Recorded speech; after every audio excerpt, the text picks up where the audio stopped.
Welcome to episode 87 of Rebels Without a Pod, the show that dares ask the question, what if the boys decide to put on a little play? Tonight, we'll be pausing movie coverage for something really exciting, a live table read of Anglerfish, first script written under our production company, The Rebs Stay in the Picture. I'm told this screenplay was originally pitched as a fun serial killer / monster romp, but eventually devolved into some pretentious thing about middle age, late capitalism, and time looping. So we will have to see how this goes. My name is John. Joining me tonight, Andy, who does our artwork and graphic design. Hey, guys. Wait a minute. I have to cut you off. I think tonight, because it's a special script read, you should probably introduce us by our characters. All right. Rewind. My name is Alan. Hi, Alan. Joining me tonight, Big Phil, who does our artwork and graphic design. You. Sweet and Mickey on music and audio production. Hello. Deep voice there, Mickey. And Pod Daddy Rowan. Hi, boys. Yeah. Who is currently dressed up like the Chinatown Faye Dunaway. He's I'm taking a look here, holding a mason jar full of piss and demanding to know his motivation. Give me my motivation. There's always one on every set, folks. Always some diva. All of our content is currently up on the Rebels Without a Pod YouTube and Spotify channel. Please remember to like, comment, and subscribe. We're trying to get established on Spotify, so we ask any YouTube listeners, if you do have a Spotify account and it's at all convenient, maybe next episode, give a listen to us there. However you are listening, though, please know we certainly do appreciate just all and any time and attention for this dumb little show that we do every week. We don't understand it, to be clear, but we appreciate it. And we're modest. Yeah. So give us modest, accept our modesty.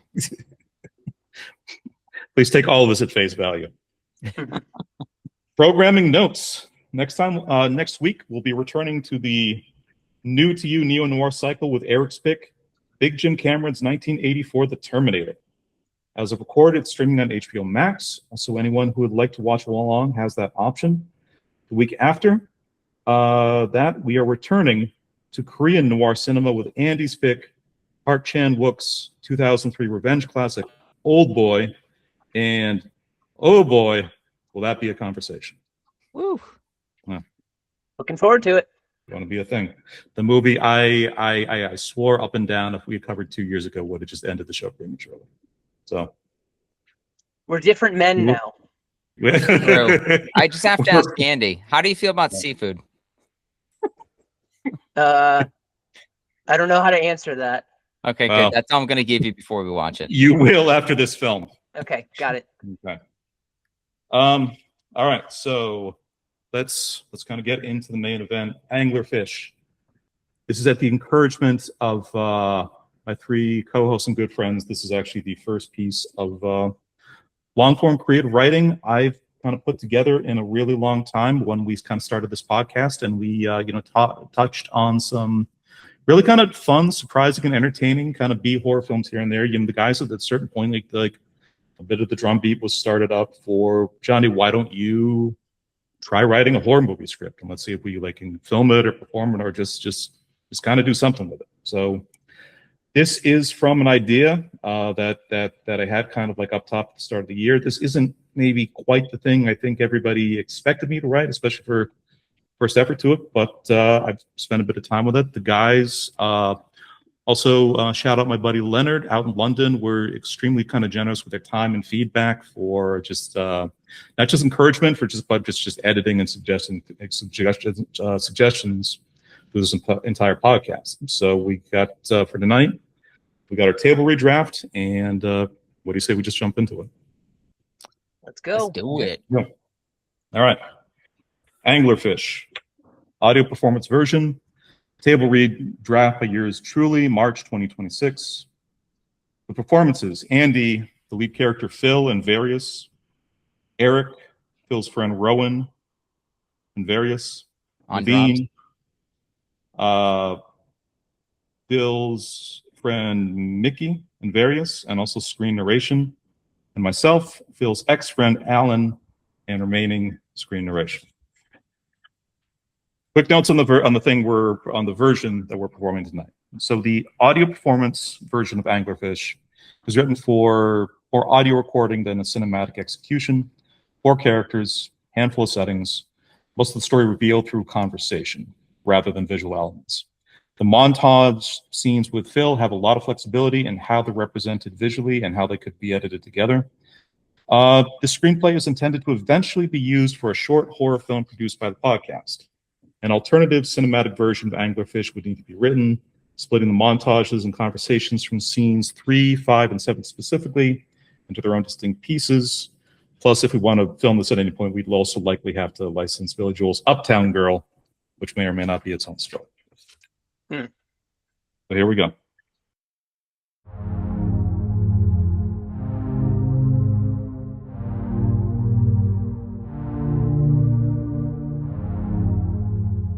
Intro. Intertitle 1. In the near future, the world's largest tech companies come together to build a city-sized quantum computer named Q-Band. A catastrophic failure at Q-Band's launch tears a hole in reality, permanently damaging the planet's temporal fabric. Intertitle 2. Because of this, individuals may now randomly suffer loops, the experience of reliving the same day over and over again. A loop can last days, weeks, months, or more. Intertitle 3. Government agencies insist time in loops has a finite limit, and that a person will never experience a loop more than once in their lifetime. Skepticism and conspiracies around these claims are widespread. Intertitle 4. What is definitely known, sleep or unconsciousness may restart a person's loop or cause it to end. Death always forces a restart. Okay, chills. Scene 1, day 67. Interior garage, late night. Dialogue, mixed scene, and voiceover. Phil sits on a stool, breathing hard. He clutches a half-empty beer bottle in his hand. Tools and construction material litter the garage floor. A .38 pistol with a pearl handle hangs from a holster on the wall. The overhead lights buzz and flicker. It's like a nightmare you keep trying to forget. Phil's POV. A dark vertical space appears at the garage wall, the corner. Pale light around the perimeter, pitch black at the center. Every night, it appears in the corner of the garage. Always when you're not looking, always in the same spot.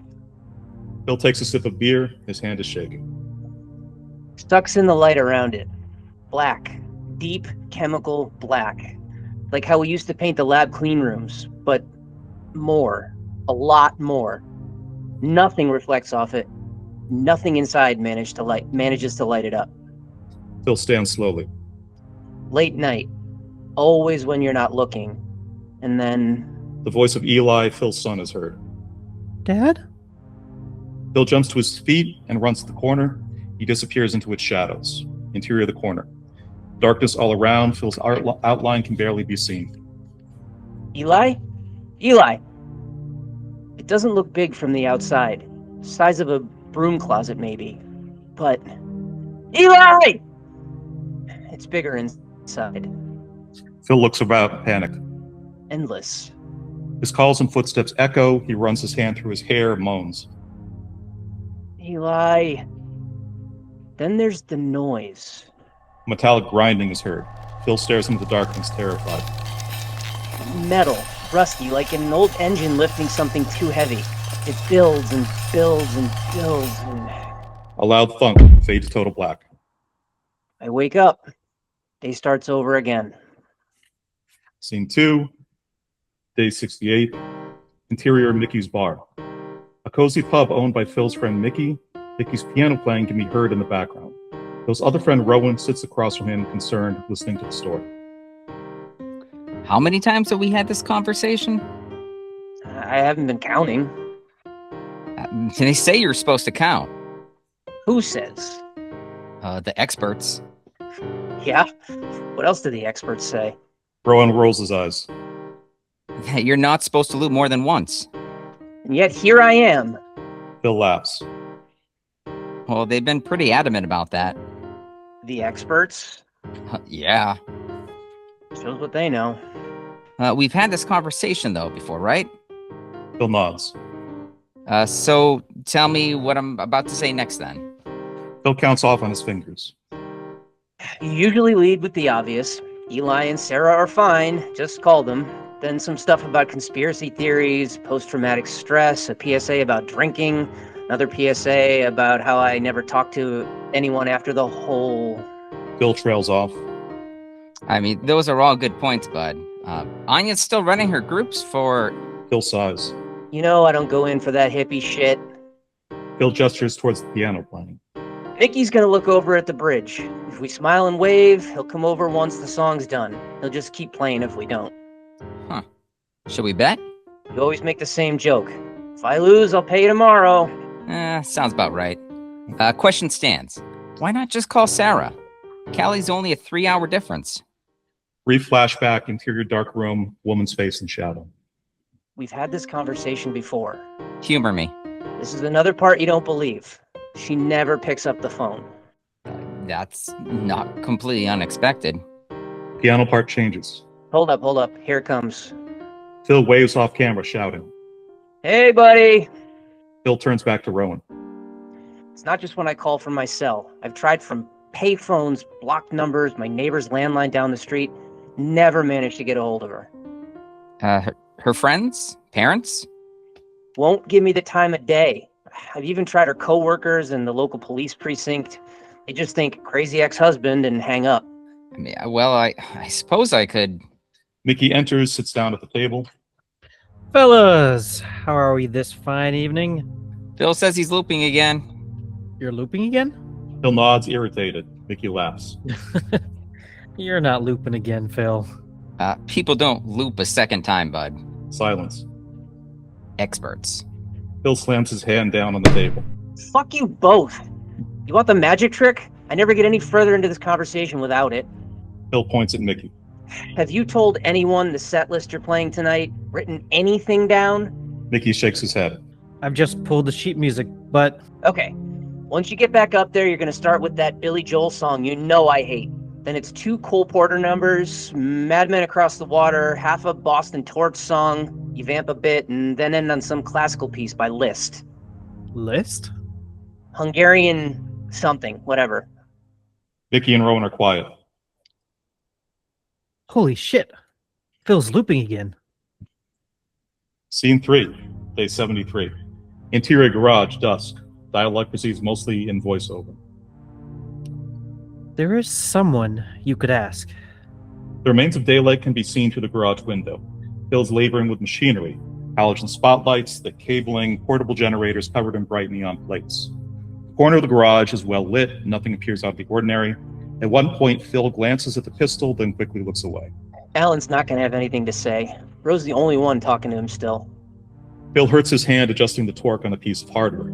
He curses and knocks some tools off his workbench. Yeah, but this is weird enough. He might be willing to help. Phil plugs 2 cables together. The halogens illuminate, flooding the garage with bright light. Have you tried contacting him? Previous loops? A pop. Electronic sparks. The lights in the garage all flicker out. Sort of. Got Rowan to text him a couple times. Pretty unresponsive for a guy with no job. Single desk lamp illuminates on the bench. The corner has reappeared, dark and looming. Phil curses. Dad? Did he say anything? Interior of the corner, blackness all around. Phil is carrying a heavy-duty torchlight. Some nonsense. He's a prick. Phil calls for Eli. There's desperation in his voice. Meaning? Both times, just a one-word answer. The torch sputters and gives out. Metallic grinding is heard. Anglerfish. Anglerfish? Who knows? Prick. A loud thump. Fade to total black. Scene 4, day 82. Interior Mickey's bar. How many times have we had this conversation? Enough. Sarah won't answer your calls either. Rowan considers this. And this thing, when you're looking around in the dark, it gets you every time? Like I said, there's a grinding noise and then He slaps his hands together. I wake up this morning in bed. Silence. Just to be... You're sure that's Eli you hear in there? I know my son's voice. Okay. Phil laughs bitterly. Remember how the early advice on the loops was just sleep it off?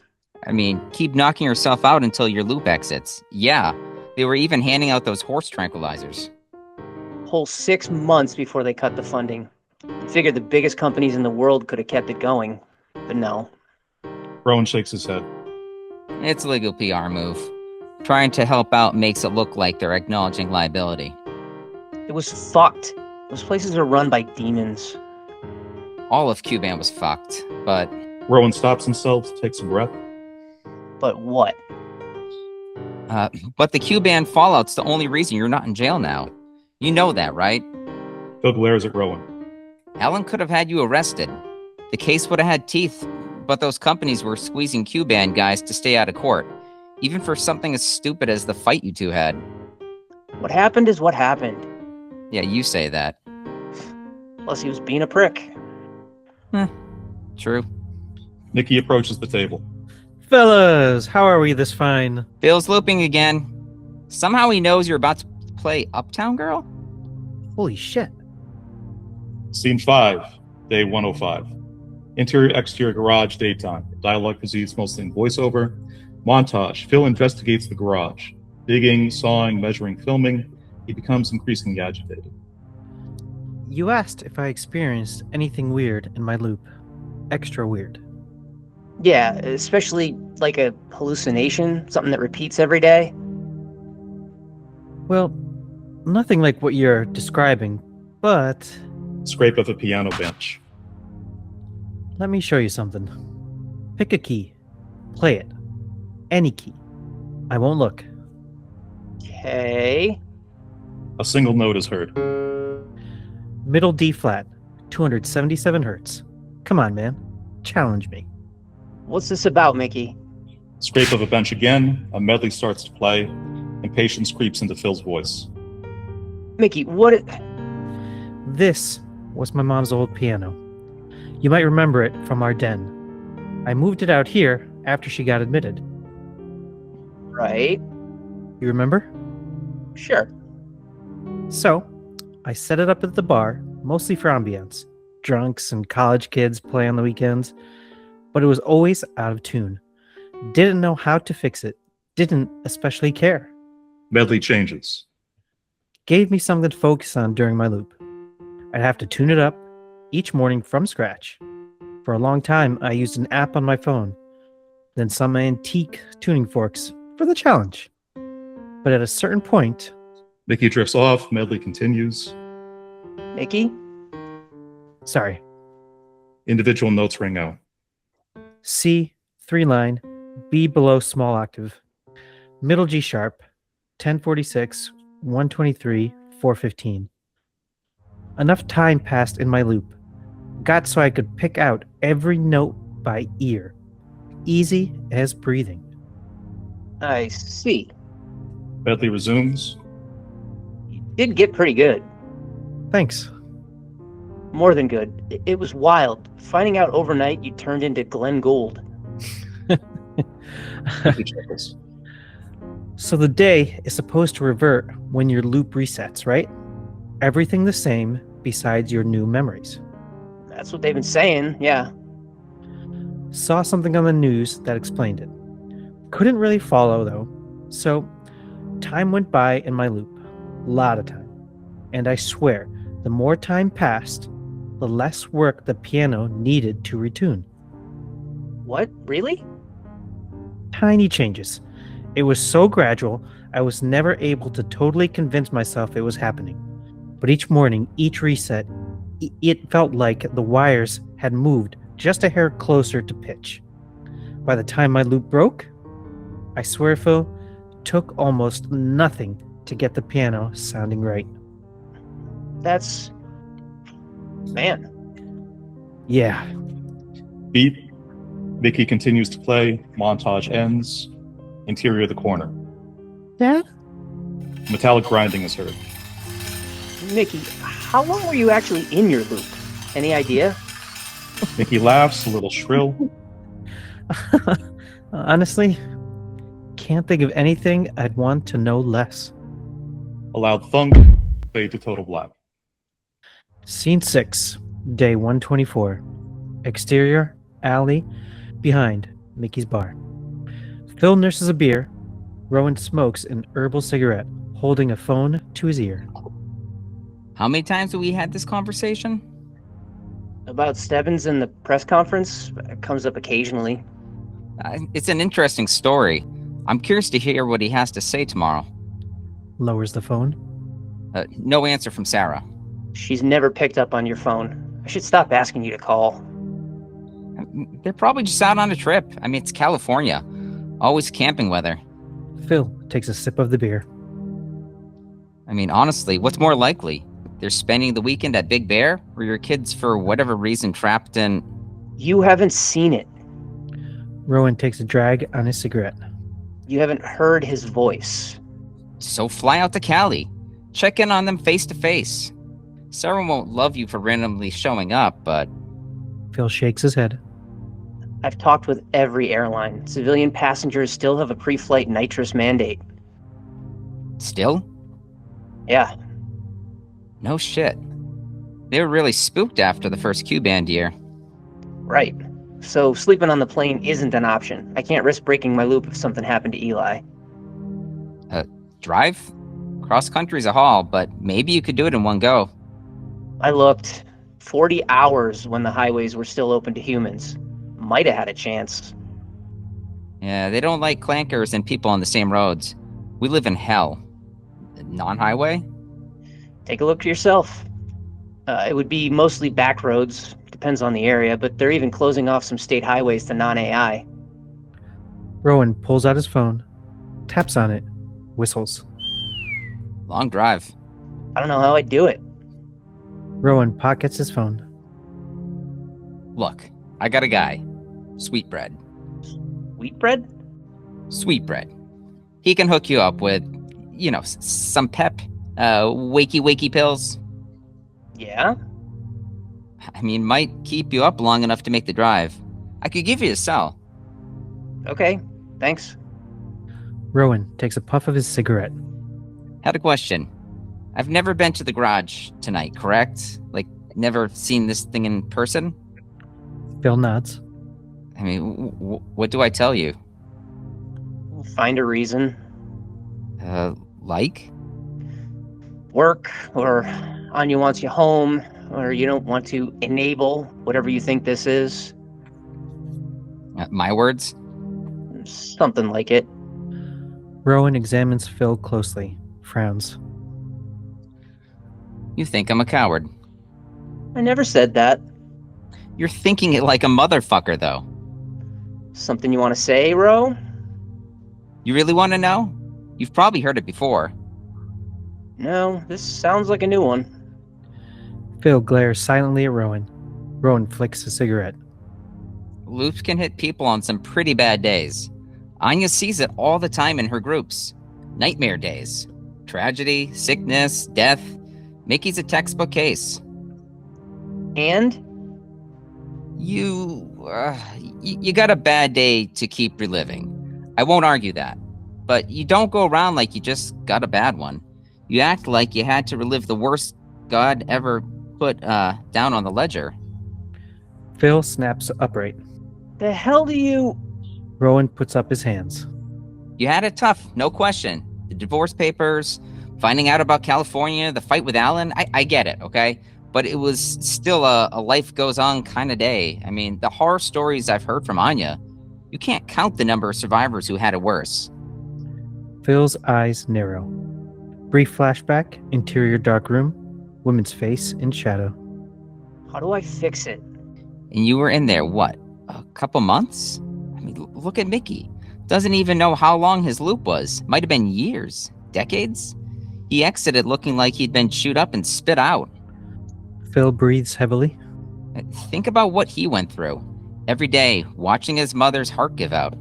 Every day, knowing there's jack shit he can do. But somehow Mickey stayed intact through his loop, and you emerged an even more miserable son of a bitch than you were before. Rowan looks down, lights another cigarette. Phil sighs, looks away. Text me your friend's number. I'm gonna call it a night. Phil shoves open the back door to the bar. Piano music echoes. Fucking Billy Joel, Mickey! Rowan takes a drag on a cigarette. Talk to you tomorrow, Phil. Scene 7, day 128. Exterior highway rest stop. Dialogue proceeds mostly in voiceover. Phil leans against the safety rail, looking out at the open road. He holds a white pill bottle, which he absentmindedly shakes. He pockets the pills and then opens the flap of his jacket, glancing down at the pearl handle of the pistol tucked into his belt. He takes a deep breath, closes the jacket again. Montage. Phil stuck in traffic, dropping pills, rubbing his eyes, staring out the window, checking his phone. Built the shots of Phil slamming his wheel, screaming silently at the other cars on the road. You know what anglerfish are, right? Sure, they look like skeletons, have those rods with the little light on the end. Yeah, got a wiki pulled up. It's interesting. I bet. Says they've been around longer than dinosaurs. The rod's called the iliceum, the light up tip, the esca. The glow is from a bioluminescent. Luminescent. Right. Bioluminescent bacteria. Anglerfish use the light to draw in prey. Fascinating. They live down Descending whistle. way down in what's called the bathypelagic zone, 1,000 meters or lower, far enough down that the water's always dark. Okay, so why did Alan text anglerfish to us? Mickey laughs, ignoring the question. Says the females are the only ones that do all the hunting. Males mostly lie around on the seabed, producing sperm and waiting to get fed. Pretty sweet life.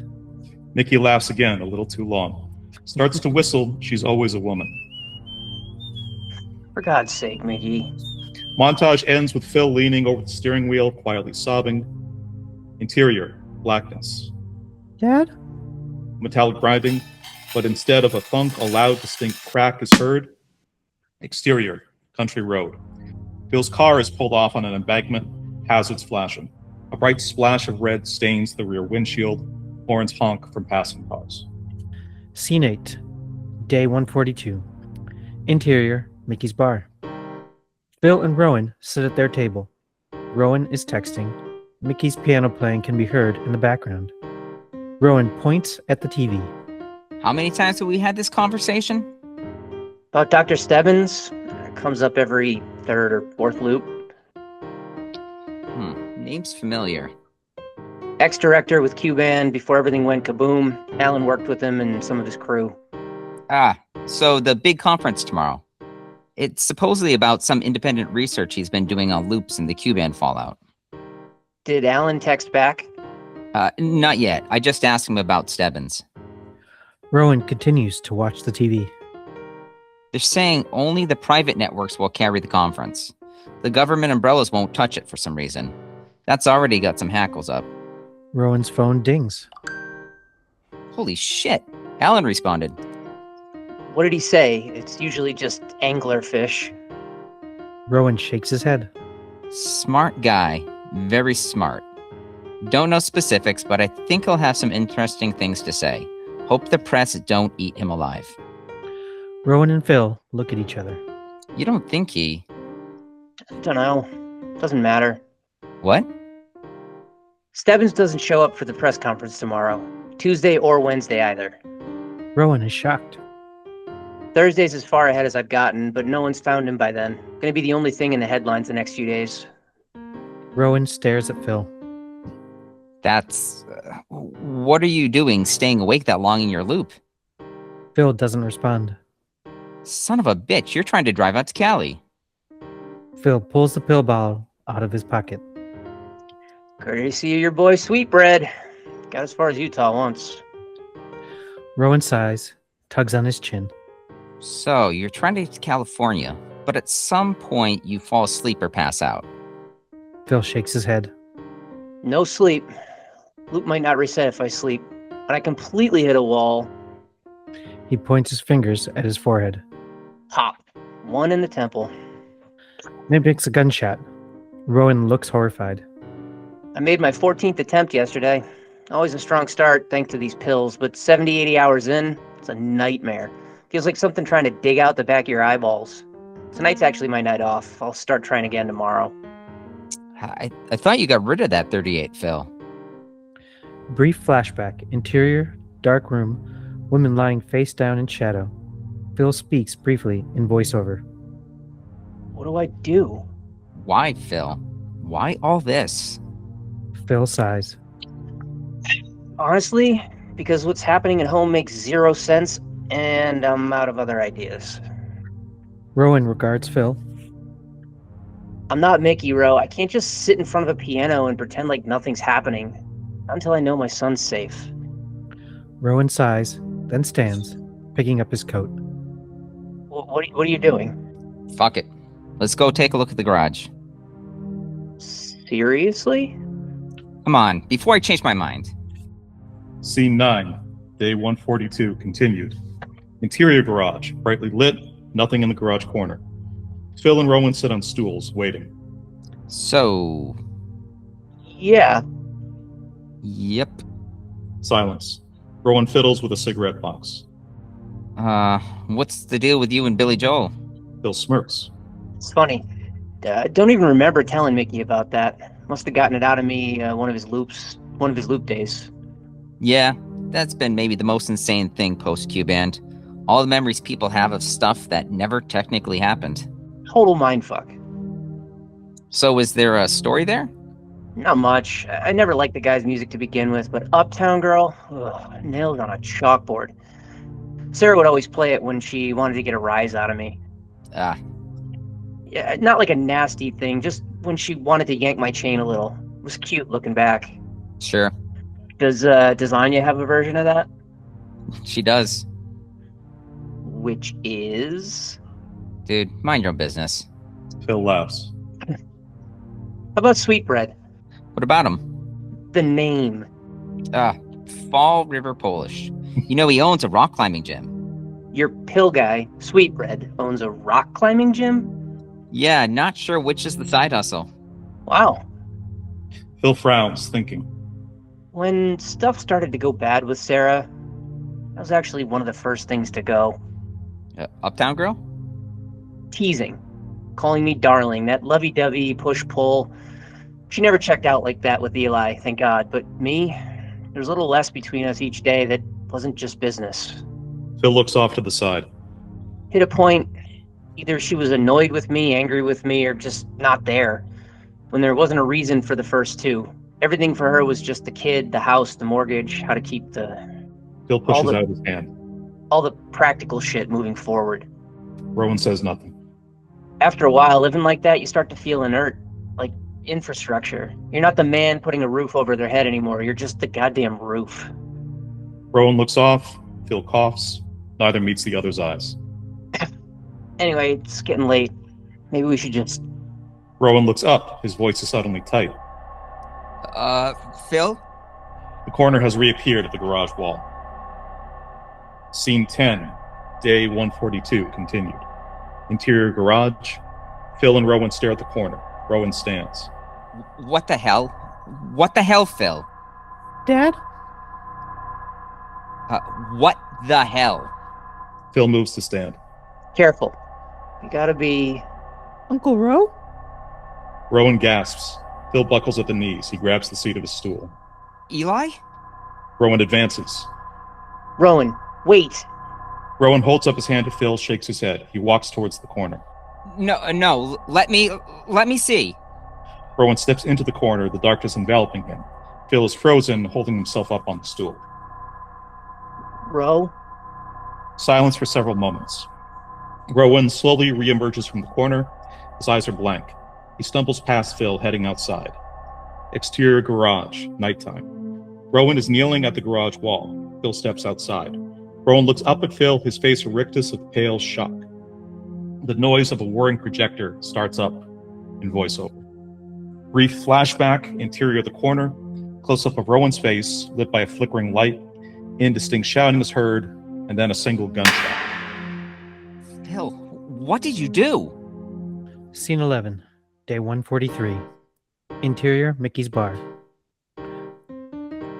How many times have we had this? Phil slams down a pile of hastily scrawled notes on the table. Faster this way. Interior Mickey's bar, later. Mostly dark. Phil is alone in the bar, staring into his beer. Alan walks in. Phil looks up. Have I shown up before? Phil shakes his head. No. Rowan got you to text back a couple of times. You've never actually come. Alan nods. His expression is grim.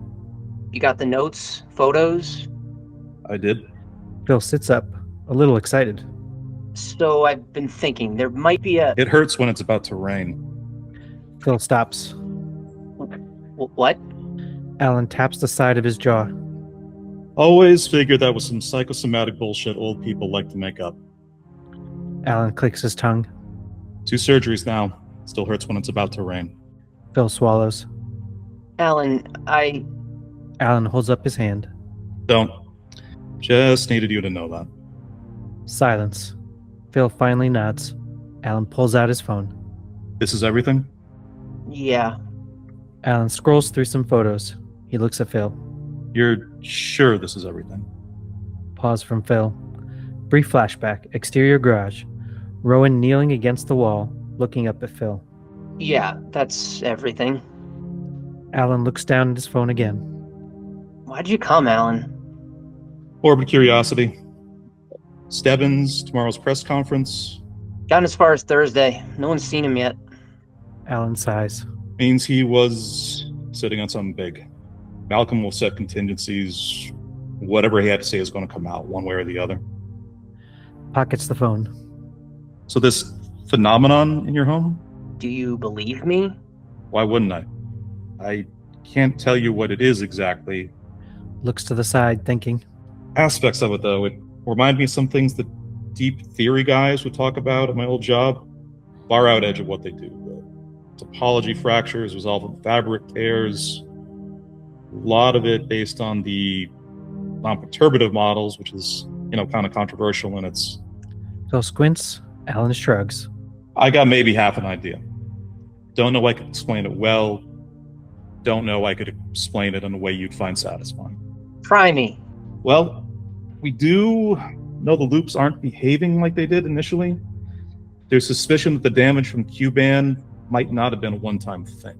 Mickey told me he was certain his piano was keeping in tune between loops. Yeah, that's subtle echoing. It's sort of old news even at this point.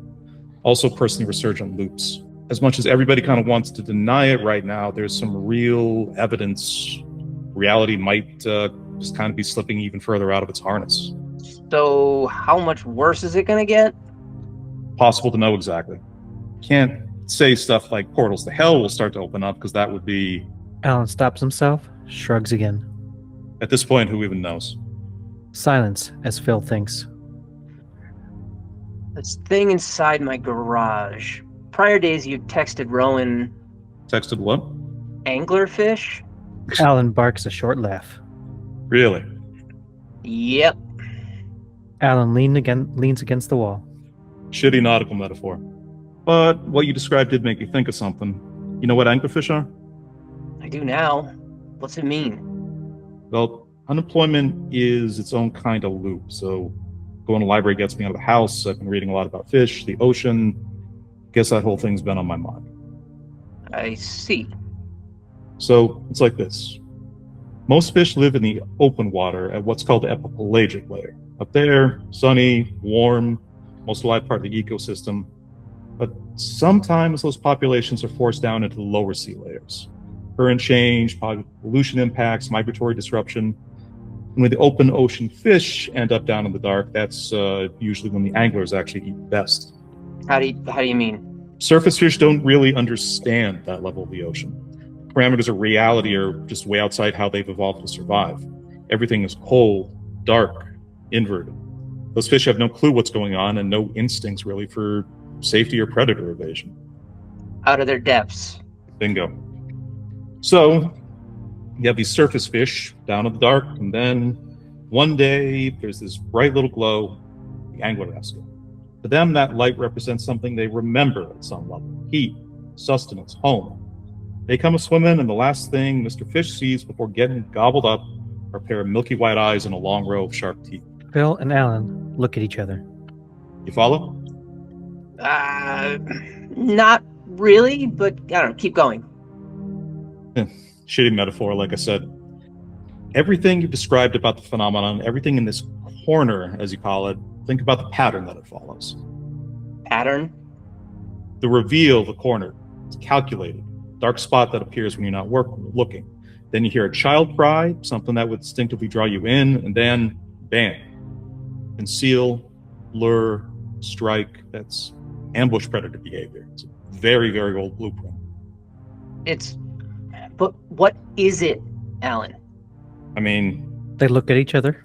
the behavior does speak to something intelligent and dangerous, maybe. But like I said, that's all speculative. You can't tell me what this thing is. I don't think so.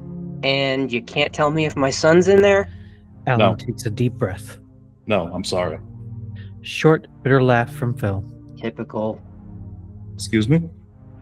Your usual shit. Phil, it's... Your usual shit, Alan. Your usual empty, privileged college boy nothing. Alan sighs, regards Phil. He half-consciously rubs the side of his jaw, then starts to chuckle. dumb motherfucker. Phil stands, knocking his seat back. You goddamn... You know, there's another layer. Down beneath where the anglerfish live. What? 4,000 meters, all the way down to the living crust of the earth. Below science, below known life, darker and darker than dark. You know what they call that, Phil? I don't. The abyssopelagic. Phil stares. And you know what lives down there? Alan smiles slightly. Myth, spirits, old dragons and dead gods. Alan turns to go. Phil starts to yell. Fuck, Alan, how do I fix it? What do I do? Be seeing you, Phil. Psst. Scene 12, day unknown. Interior garage, late night. Dialogue proceeds partly in scene, partly voiceover.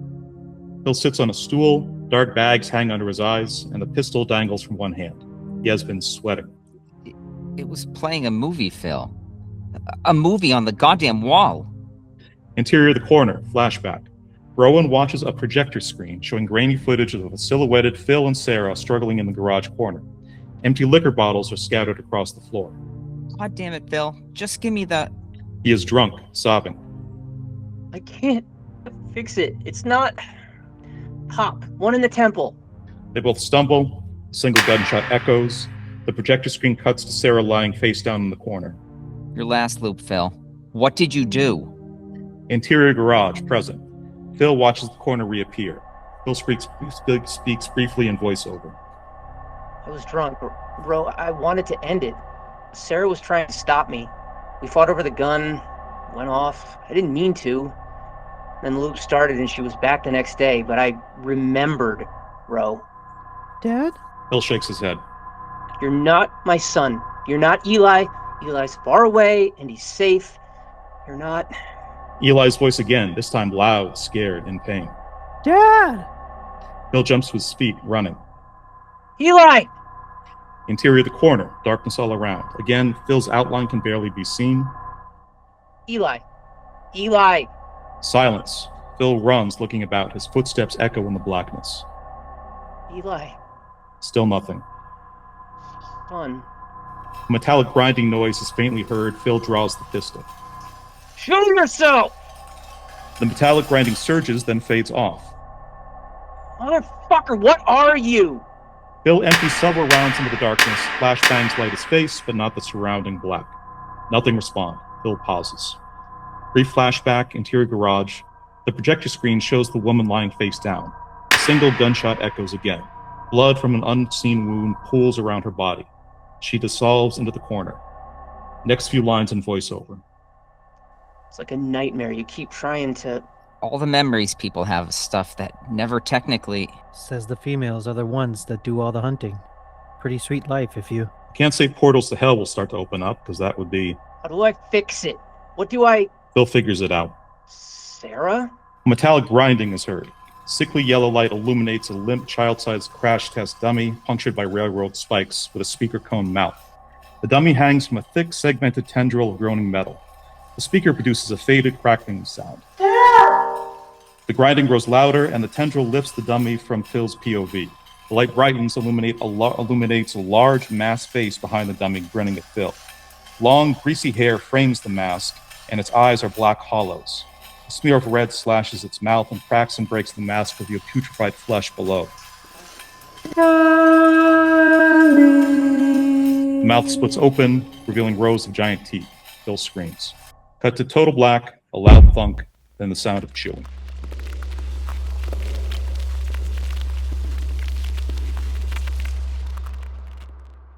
One, two, three. Up, down, Girl.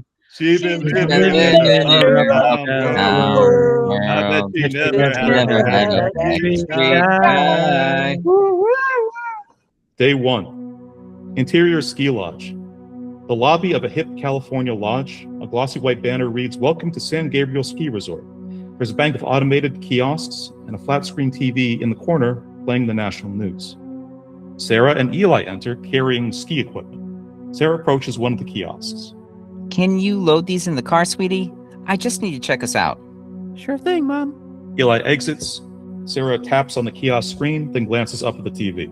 The search continues for renowned physicist Dr. Malcolm Stebbins. Formerly a high-level director at Cuban's proprietary research division, Dr. Stebbins mysteriously vanished the day he'd promised to present the public with a crucial discovery on the so-called loop phenomenon. Investigators have asked any... Sarah's phone chimes. She pulls it from her pocket, frowns, holds it to her ear. Hello, Rowan? Sarah listens, wide-eyed. She puts a hand to her mouth. What do you mean he's disappeared? Cut to black. Metallic grinding is heard. Vanity card. The rep stay in the picture.